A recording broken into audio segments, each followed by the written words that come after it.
All right, good morning, ladies and gentlemen.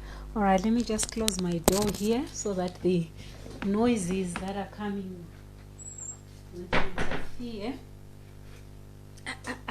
It's a bit chilly, so I've got a blankie on my legs just to keep warm.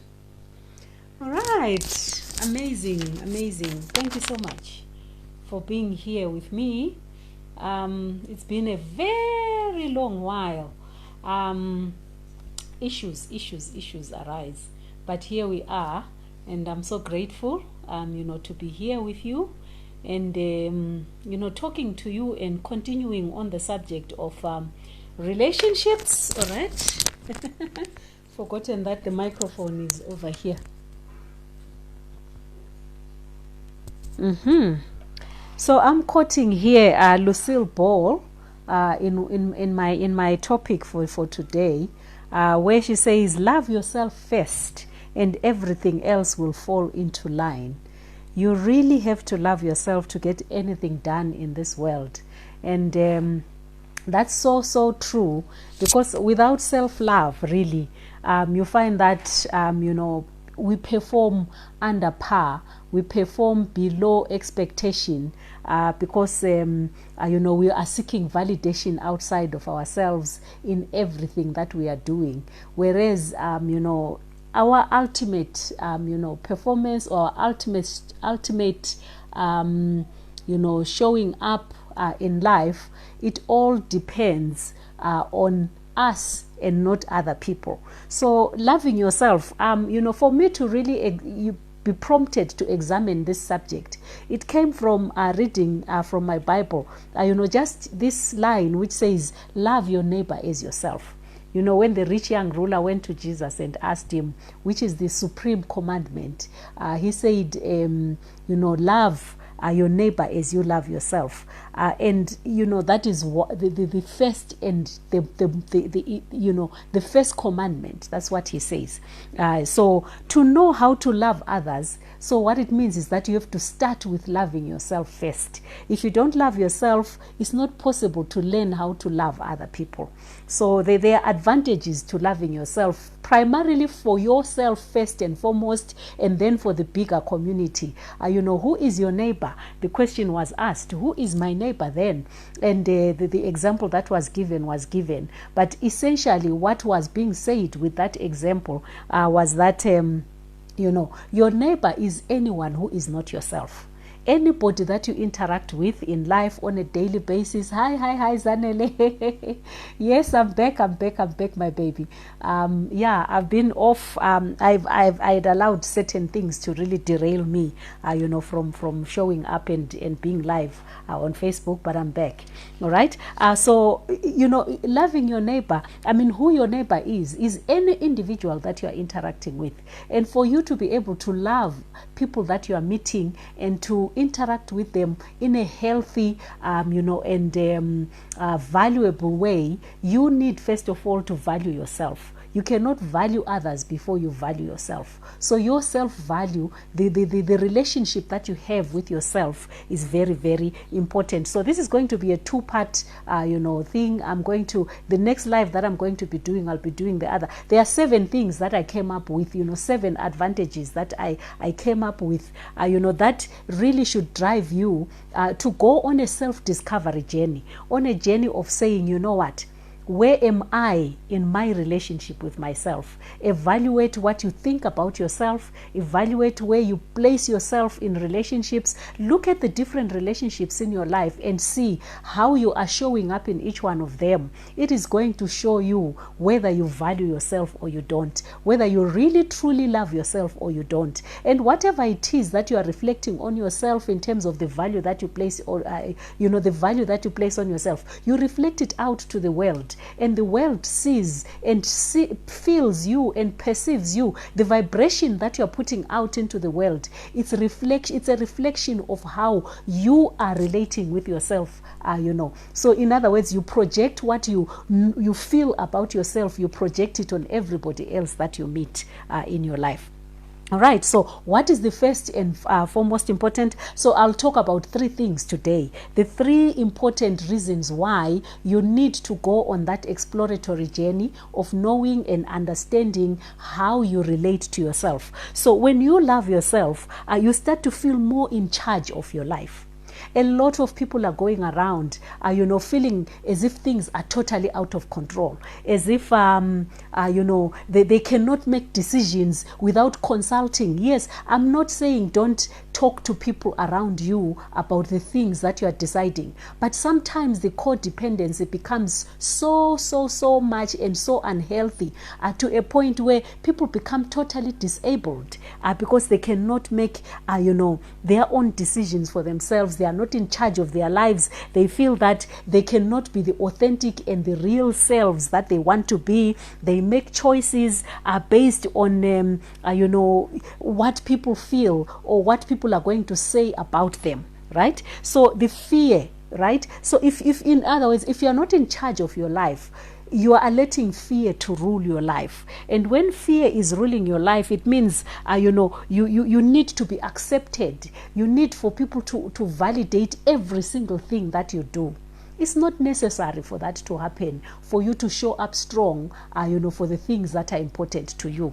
So those are some of the things that we need to know as individuals, to say no. As an individual, I put away fear, of being rejected by others for the choices that I have made. At the end of the day, it's all about you. Sometimes you will be making decisions based on guilt, out of obligation, because if I don't do this, what is my mom going to think? What is my sister going to think? What is my friend going to think? What is my husband going to think? What is my wife going to think?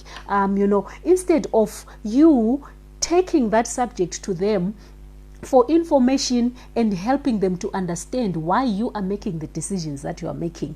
Those are very, very important and critical things that will enable us to have that power, to enable us, to feel that we are in charge and we are in control of our lives, right? Give yourself permission to invest in yourself and your needs and your wants, without feeling guilty about it. And then the other thing that happens is that, you will not be making things out of shame. Your past is not going to rule into your present. Your past is not, the past mistakes that you made do not define who you are. You can only define yourself by the decisions that you are making today, to say, you know what, I may have made mistakes in the past, but now the new me that I'm deciding to become is deciding for this. And I'm deciding based not on the past mistakes that I have made, but based on the current decisions that I'm making for myself, based on the things that I hold important to me. All right. So don't be defined. You will end up not being defined by your past simply because you have decided to take control and to be in charge of your life by, first of all, validating and loving yourself.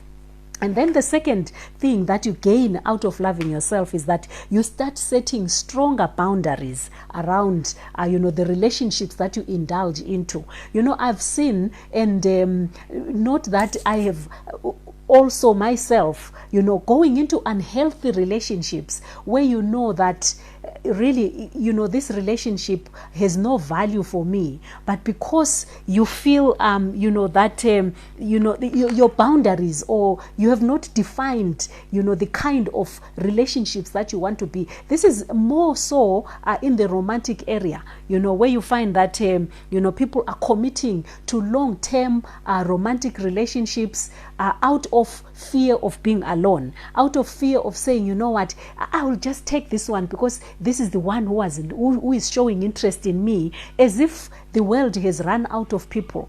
If you go in there with your values, you are going to, the person that you are meeting with and that you are looking at building a permanent or a long-term relationship with, that person is going to look at you, should value you as an individual. They should not be abusive. They should not be manipulative. The minute you feel that you are in a manipulative relationship but you feel obliged to stay, it means you are not valuing yourself for who you are supposed to be. So at the end of the day, put those strong boundaries and say, I will not accept this kind of treatment from anybody. right? I will not accept this kind of treatment from a potential future partner, from a potential spouse, or a potential long-term boyfriend or girlfriend. I find even especially for young people, if there's a young person listening to me here, they feel so much pressure to be in a romantic relationship because everybody else, their peers, are in a romantic relationship, and such that they are no longer now looking at the quality of the person that they are engaging with. So in other words, you now are going to be somebody who says, you know what, I value more the quality of the individual more than the quantity, right? Whether it's that one person, it's not the quantity that counts, it's the quality that counts. So in other words, now you'll be connecting yourself or allowing yourself to connect with people who respect you, people who will, when you set boundaries to say, I don't want to do this yet, they respect that this is what you've decided to do. All right. And then also you stop seeking approval. That's the number 3. You stop seeking approval, you liberate yourself. When you are in a liberated state, you are now, not making decisions based on people's opinions of what you are deciding is good for you. People's opinions have been the downfall of many in terms of pursuing the things that are important to them, or in terms of pursuing the things that they hold valuable in their lives, right? So love and respect yourself so that, the people that you are choosing, to influence your decisions are people who resonate with the things that are of value to you. All right, so choose people who will respect you, people who will celebrate you. You set the approval status of the kind of people that you are going to allow to be around you. All right, so love and respect yourself, and those who choose not to love and respect you, that is their business. If they have chosen that you are not important enough for them to respect your choices and your decisions, then you are free not to associate with them. So don't associate with people out of obligation. People need to be genuinely interested in who you are, real, and so that you are your authentic self. You don't always have to be defending yourself or explaining yourself all the time in terms of the things that you want to do. So that is, the third point or the third value that you add onto yourself when you decide to love yourself to a point where things become very important. There is something, my device is telling me that it's full, so I don't. The minute I start to delete files, it will stop. So I can't see who is on the call right now. So I can see there are 9 people. I appreciate you all for jumping on. Unfortunately, I can't call you out by name because the minute I clear that for me to see your names, the call will go off. All right, so those are the 3. Let's just recap very quickly. Love yourself so that you can be able to love others genuinely, so that you'll be able to love your neighbor as you love yourself. You can see even from the commandment itself, it's coming from a point of view of saying the only way that you can be able to love somebody else is if you love yourself, right? Love your neighbor as you love yourself. So the definition of how I love the other person comes from the definition of how I love myself. If I know that somebody has made a choice and they've made a decision, whether it's my child, it's my spouse, and they come to me with the decision that they have made, because I know when I am passionate about something, I would want them to support me. I will support that person. I don't have to agree with them. Right? So people don't have to agree with you. They simply have to respect your decision. And the minute you love yourself to a point where you say, anybody who feels that because I'm doing something, that is contrary to what they believe or contrary to what they agree with, does that make me a bad person to them? If you see it reflecting that way, it means that person doesn't value you as an individual. All right? So start feeling more in charge of your life by loving yourself. You start setting stronger boundaries around the relationships that you get involved in, whether it's friendships, whether it's business partnerships, whether it's in romantic connections. All these, you are going to set the parameters of the kind of people that you want to work with. All right. And then you stop seeking people's approval. When you have decided that this is what you're passionate about, this is what you pursue, this is what you want to follow through, because you have seen the value of what it is going to do for you in your life, you simply, those people who respect you, they will need just to be informed, right? Not for them to give you permission to go ahead and do what you need to do. Whether it's a spouse, it's a child, it's whoever. I'm not saying that, start a fight. But all I'm saying is get people to understand you, and you will set those boundaries and say, you know what? I have decided that this is what I want to do. I'm very passionate about it. Even if you do not agree, I would be very happy if you supported me in it. But if you don't want to support me, then there's nothing I can do. I'm still going to go ahead and do it. Then you set the boundaries and the parameters of how you are going to continue to execute what you have decided to execute. All right, so those are the 3 important things that we have learned. I've got 4 more points that I'm going to share with you on the next live. The importance of loving yourself and the outcomes that will come out of that process of you taking the time, to understand yourself. We'll go even through the processes. What do I have to do, for me to be able, I'll see the comments later, once I've removed this thing that is blocking the screen. Oh, me and technology sometimes. All right. So in other words, all you are saying, to the world out there is, this is who I am. This is the authentic me. You love me. I would really love for you to partner with me, especially those people who are important to you. Sit down with them and help them to understand. This is so important to me. I would be so happy if I could do this with your support. But if I cannot get your support, there's nothing that I can do about it at the end of the day. All right, it's your choice and this is my choice. Let's agree to disagree. Or if you're already in that permanent relationship and you feel you still want to continue in it, I'm not advocating that people break up their relationships and their friendships and their marriages or anything like that. But I'm saying now, value yourself enough to a point where you can sit down with your spouse and tell them, these are the things that I hold valuable. These are some of the decisions that the steps that I would like to take going into the future, and I would love it if you would support me, or if you'd just be there to just to know that you have nothing against what I've decided to do. So there is so much more that we will get, out of loving ourselves. I'll tell you the other 4 on the next live. Thank you so much for those of you who jumped onto the call, and I look forward to continuing as we learn, as we grow together, because you know what? Once you've got your own personal values and your own value as an individual defined and clear, you will realize that as life goes on, things are going to get more clearer for you in terms of how you discharge yourself in all your other relationships. And remember, to succeed in life, whether it's at work, you need to have healthy relationships with your work colleagues. You need to have healthy relationships with your business partners. You need to have healthy relationships with your potential customers. So all this comes from the value that you place on yourself. Unless you have that clearly defined and you setting the parameters for yourself, you will never be able to achieve the ultimate form of success that you want to achieve in anything in life. All right.